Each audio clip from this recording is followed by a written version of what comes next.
Ben, the last time I spoke to you, it was a very late winner in front of the Stretford end. Not so late this time around, but a huge 3 points you've secured again. Oh yeah, it was really important for us to win this game. It was really difficult. Yeah, we were fighting, they were fighting. It was really like 50-50 battle. But yeah, we managed it till the end and yeah, secured a win. But this form that you're finding yourself in right now, you're coming off the bench, you're showing that impact. How close are you, do you feel, to making it from the start? For me, it's just important whenever I come inside, I use my time. I try to help the team because that's why I'm here. If I get 5 minutes, if I get 90 minutes, doesn't really matter. It's just about showing and deliver if I possibly can, and yeah, I'm really happy with it. But when you were watching from the bench, did you feel you were going to make another impact? Because it just seems so routine for you now. I have belief in me, and so like players have as well. They know what they're gonna get when I arrive in the game, and yeah, then it's up to me to deliver, of course. Which you did. Congratulations, well done. Thank you so much. Live now. Congratulations, Senna. Did your team have to work hard for that this evening? Yeah, I think that's what it was today, more about the hard work, about the defending togetherness. We know we didn't play our best, especially the first half. It was really difficult. Yeah, and I think we have to be better on the ball. But then you can see, if you work together, if you defend well, if you don't give goals away, then we have players on top who can make the difference. One flash, one counter, and then you can score. And if you keep the zero, then you can win away in this hard game. So I'm really happy today. Were you confident that one goal might be enough? Were you confident that if the attackers did their work, that you'd be able to keep them out at the other end? Yeah, of course, I always want to be confident. I think since the manager's in as well, we've been defending really well together, actually all season almost. So we knew, yeah, if me personally and the defense give us a chance, keep the zero, then we always have a chance to win, and that was the case today. Like I said, it wasn't the prettiest one, but if you work that hard for it, sometimes it's the best one. Hey Senna, good evening, Ed van der Sar. Congratulations with the win. Extremely important, of course, and I think also your role, the corners, they were horrible. 8, 9, 10, 12 people around you and everything, so it was a big fight. But with your age, 23, first year in the Premier League, you're really dealing well, incredibly well with these circumstances, and yeah, a couple of good saves, good hands. The free kick in the first half, some shots in the second half, so compliments on your all-around game, man. Thank you, thank you. Yeah, we knew it was going to be difficult. I mean, they're a really physical team, especially their defense is really big. So we knew that the corners and the set pieces were going to be really difficult. It's a strength of mine, so I'm happy I could help the team again today. In the end, it was a bit over the top for me personally, because I couldn't even be inside. I couldn't even be inside the goal. I had to be behind the line to come out. So I think that's a bit too much, but yeah. It's also difficult sometimes for the referees to see it. So, yeah, I'm just really happy today that we could win and that I was important in it. It's an increasing part of the game, isn't it? It's an increasing thing that goalkeepers are having to deal with. As you say there, you've got 10, 12 players around you. So what are you thinking about when that ball is coming in and the area is so congested? Yeah, like you said, it's getting more and more difficult. Sometimes it's also, you can't be too much thinking about the players around you, because then you don't think about the ball. But it's also my defenders and my teammates who help me. They push around the attackers of them, so they create space for me a little bit. So I have the opportunity to come out on those crosses and punch it away. Yeah, but it's getting more and more difficult. For example, in the past, you only have maybe 2 players around you, and whatever you could push them a little bit, so you had some space to come out. But this is you don't have a run up. Yeah. You just stand there on the line. You have 6, 8, 12 people in front of you. So, and think you had some great punches to clear it, and 2 catches. So. Yeah, well done for your first year in the Premier League, man. And also, Senna, you had to make a couple of saves. You had to stay sharp in the end. They were testing you out, I suppose, more from long range, but you had to have your wits about you here. Michael Keane first. It's a good save. You seeing this? Mm. And Tyreek George as well. That one came with real power. And how important was it that you actually kept hold of it there, which you seem to do a lot? Yeah, I like to take pride in it. Yeah, they always say you have to protect yourself a little bit, but I feel like if I can keep the ball in that situation, I can help the defense out really much. So I'll take my chances, and on training also, I try to train on it to keep the ball there. not give second chances away or as little as possible. So yeah, I'm happy that I could help the team in that way as well with a couple of saves there. And I have to say to you as well, Senna, watching this with Edwin van der Sar tonight, he's been really complimentary about you all night, not just to your face as well. But he has sort of said that personality-wise, you seem to be quite similar because you're both pretty laid-back kind of guys. Is that perfect for Manchester United? I think so, yeah. I think as a keeper in general, of course, in Manchester United, the pressure is even bigger, I think. But just try to stay calm, play my own game. I know I have the qualities, I wouldn't be here otherwise. So just believe in myself. The players around me and my teammates support me really much. So it was a really good transition for me, and now I just keep on building, keep getting that confidence. Like today, getting those wins being important is really important. And yeah, like you said, if I'm in the comparison with Edwin van der Sar, it's always nice to hear. So it's also nice, yeah. Well played, Senna. Congratulations, and well done on a very good 3 points as well. Thanks for talking to us. Thank you. Bye-bye, guys. See you. Benjamin Sesko, the Manchester United hero, to get all 3 points in that 1-0 win away at Everton that has them in fourth, 3 points clear of Chelsea and Liverpool. Reaction from Hill Dickinson on the way, but Michael Carrick, your old teammate, 6 played, 5 wins, 1 draw. I mean, and there they are, 3 points clear in fourth.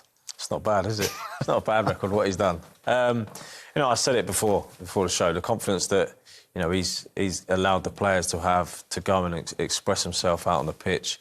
You know, you see it. It was a tough game. It was a tough first half, but I'm sure at half time we would have said if we put the passes together, if we stop giving the ball away, and at times we can play on the counter-attack because Everton are going to come out there, or the home team, they want to come out and show their fans that they're on the front foot.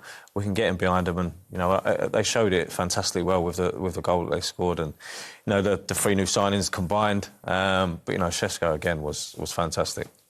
And as you rightly say, it was a different type of performance tonight, not necessarily the free-flowing, counter-attacks, goals, lots of chances that we've seen in previous games. They had to dig in as well at the end, didn't they? They did. I mean, they showed real grit at the end. I mean, some of those corners were bang on the money, right on top of the goalkeeper. 9 corners Everton had in that second half alone. Yeah, they defended them really, really well. I just think this team is really suited to taking a bit of pressure, hitting on counter-attack. You look at the pace that they've got now. I mean, Sesko's not slow. We'll see later on his goal and the way he sprints clear of Tarkowski as well. They've got pace on the counter-attack, and actually their back four, it suits them sitting a little bit deep. Well, managers are judged on their substitutions. He made this 57 minutes in, and this is his first involvement. Yeah, and this is a chance, Steve. Of course, people will say, well, it slipped, there's no shot on target or anything, but this is 2v1. And I don't blame Cunha at all. I mean, the way he commits, the way he uses his speed, it actually turns this chance into a 2v1. If he had just stayed on his feet, he would have actually been shooting with his next touch, or he'd be cutting it back into Sesko. And then, of course, moments later, a similar occurrence, another 2v1. Look at Sesko at the bottom of your screen. Look how quick he is. I mean, he's streaking clear of Tarkowski there, so there's a lot of pace on that Manchester United counter-attack. There was so much pace on it there. You look, Sesko is involved, he sets the ball off, and then, he knows where he wants to get. Cunha plays a fantastic ball to Mbeumo, and, I'm not sure whether Mbeumo meant to take that touch back inside, but, the weight of the pass as well into Sesko's path was, it was ideal for him, just to stride onto it, and, the finish itself. Like you said, the pace that he showed to get away from Tarkowski, and, Tarkowski's not slow. But to finish off in the way that he did, it was just fantastic. A man is full of confidence. He couldn't have put that on the more perfect blade of grass there in Mbeumo. The right pace, the right angle, everything about it. I mean, listen, scoring goals is a hard thing to do, but that was as easy a finish as Sesko will have all season, really. He could do that with his eyes closed. It's some turnaround, isn't it? I mean, he only scored twice all season under Ruben Amorim. Since he left, he's had 7 appearances and 6 goals, Benjamin Sesko. Yeah. Obviously, it presents itself when you're a centre-forward because you can see the results, you can see the goal return, you can see the numbers that back it up. But I'd argue that there's lots of players, actually, that their stats would be right up. Look at the results, look at the performances, look at the clean sheets, look at all the kinds of things under Michael Carrick. There's certainly been, a vast improvement. We looked at them before the game, and we can see them now. But in Sesko's case, is that just a little bit of love, a little bit of someone getting inside his head, obviously creating more chances than perhaps they did under Amorim? And a little bit of players playing in the right position, and a little bit of Fernandes playing as a 10 and not as a 6, and a little bit of all of these things. Of course it is. Yeah, confidence, players that you're playing with, the way the team are playing at the moment, playing to his strengths. Of course, they all contribute. So I just think, yeah, I mean, there's obviously been a big change in formation, back to what they know best, really. And then the players playing in their rightful positions, Kobbie Mainoo coming in, Fernandes going a little bit further forward. And then they've got pace up front. And as I say, the next big challenge for Manchester United, and it'll come in time, it won't come this season probably, but is to be able to go to an Everton and control possession, dictate a game in their half, and to be able to do that against good teams. At the moment, I still see them as being good against the best teams. I think Manchester United almost, they won't admit it, but almost prefer not having the ball for large periods and breaking. That break tonight was perfect. And Everton didn't look like scoring, really. I mean, someone like Harry Maguire, Martinez, Yoro, all of these players, they're as good at defending their edge of the box as any defenders in the country. So it really, really suits them to sit that far back and, of course, with the pace on the counter-attack. So everything's looking good at the moment. As I say, there'll be a little bit more improvement needed if they're going to go to the top of the table, but, you know, you've got to do that step by step. And in terms of Sesko, he scored a couple of goals, including West Ham, hasn't started, must have been disappointed, but all 3 goals under Michael Carrick have come off the bench. He's shown that attitude to go on and make an impact. Something that Carroll's will be saying as well. You know, you just keep bringing the attitude, keep doing what you've been doing in training, and, you know, the goals will come. Or, OK, you want to start games. Of course, everyone wants to start games, but there's competition for places. And right now, Carroll's has seen a different formation, and, you know, he's seeing the impact that he's making off the bench. He's scoring goals. He probably said to him tonight, make sure you're ready. Like you said, the 57th minute he comes on. He has a great involvement straight away. And then he gets the goal. So, you know, he was fantastic. And if he's going to keep doing that impact, you know, he'll be on the bench a little bit. Sky Sports Studios in West London, Joe Spate, Lee Dixon and Graham Lasso. And you have to say that was a perfect away performance, Lee, for Manchester United.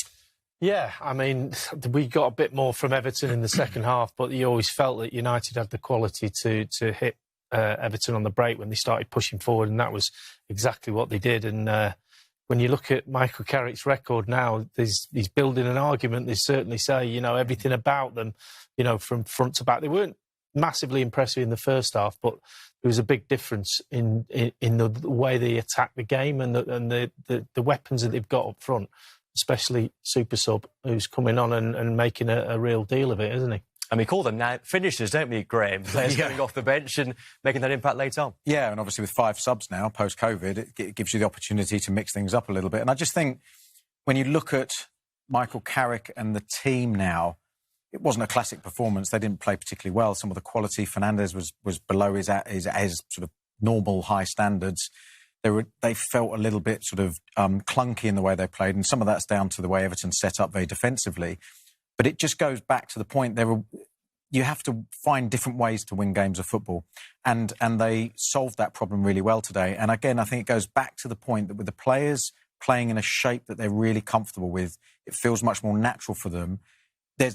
You can afford not to play as well. You can have a 6 out of 10 performance across the board, but you can still get the job done because there's quality moments that good players have within a game. But you can only do that if you're already, you know, you've got a good base, and that proved to be the case. It is the Tim Howard derby, of course, and we should pay mention to the fact that's their first away clean sheet this season. So their first away clean sheet for Lammens, who looks the part now in goal.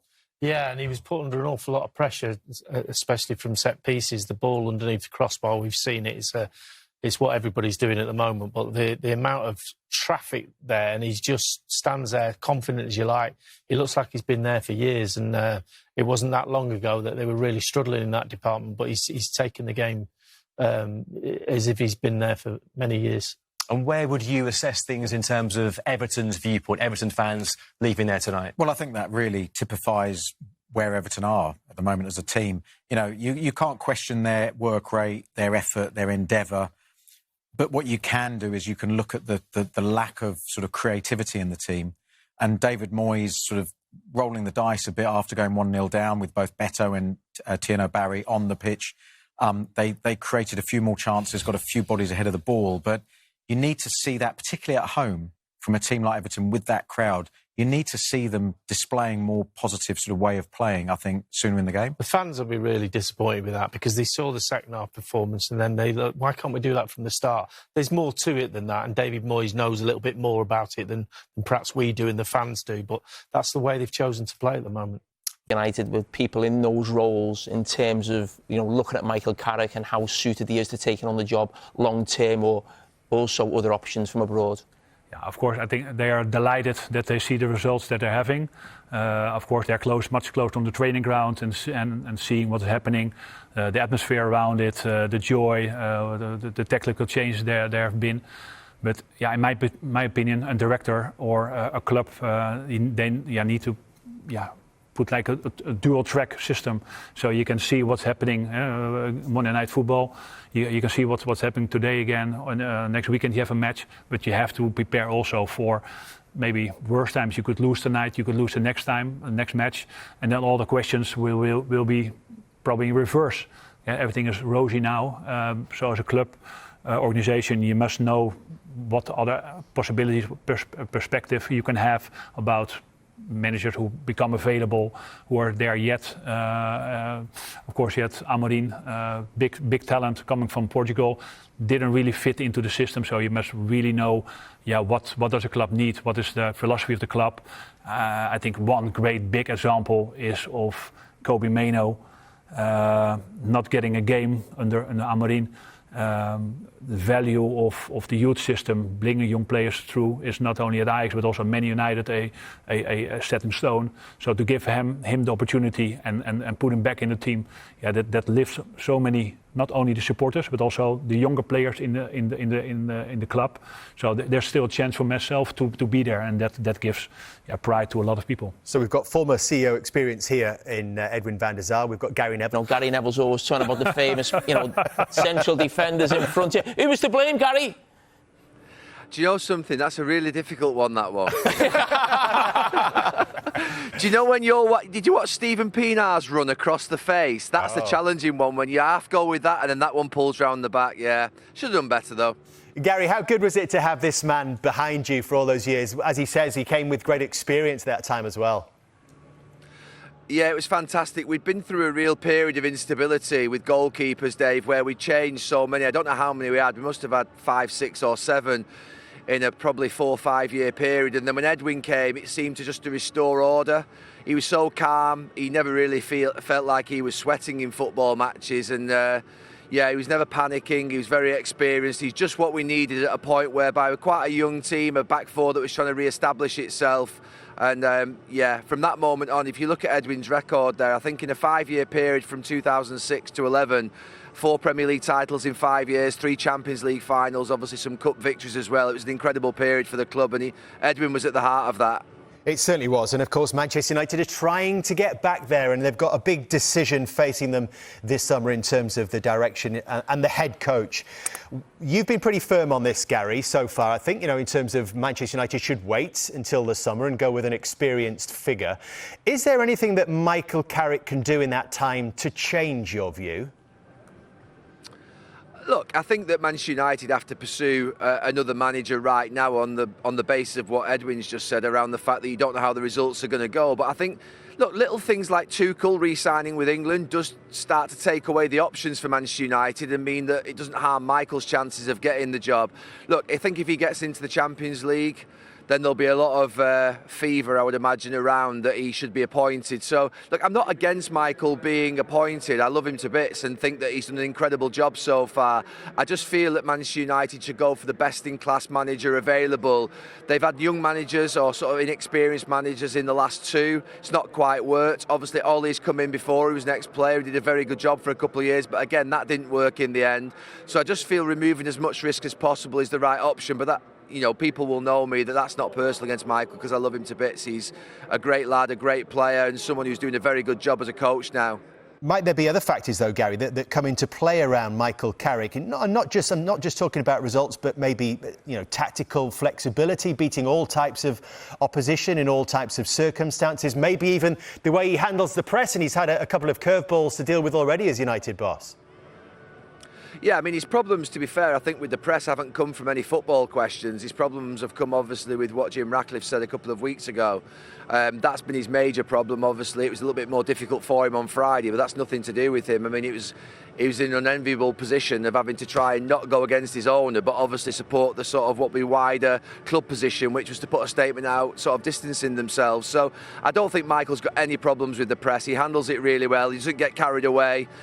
Tactically, look, it's been a problem for Manchester United managers to dominate possession. There's only Louis van Gaal since Sir Alex Ferguson left that I think has really come in and mastered possession. The rest of them have mainly played on the counter-attack. Michael, I think, in his first few games with the quality of opposition was able to play on the counter-attack as well. It was a little bit more difficult at West Ham away, but tonight, look, they'll have another opportunity to see how they can do against a team that probably play better without the ball, or do play better without the ball. Gary, you've been in Everton's magnificent new stadium for the last hour, and you've been enjoying the hospitality, I believe. Oh, honestly, Cara, these things, right? What's that? Honestly, I mean, I know they're blue and you really shouldn't be eating them because they're full of calories and everything like that, but they do these toffee donuts here. They're absolutely incredible, and anybody who can get their hands on one should have one, honestly. Thank you, Brett. How many have you had, Gary? How many have you had? I've had half of one so far, but I've got another one travelling up to the gantry with me. Gary, thank you very much, and we can just confirm as well, and Gary would be interested to hear this news. Well, there you go. Like us, you know him very well. You shared a dressing room and a pitch with him many, many times. I guess it's no surprise to you the way he's taken to life at United in these 5 games. No, it hasn't at all. We all know him and know what his character's like. He's so laid back, but when he talks, he gets people to listen. I think he went into the job and he was just talking to the players in a way that he just wanted them to work hard. At times he had a structure that he said to them, this is what I've been built on. This is what he knew before. And I think he's just implemented that as a player. He took it from the boss, Sir Alex, and he's using that. And I think you look at the confidence that's going through the squad now. All the players feel confident.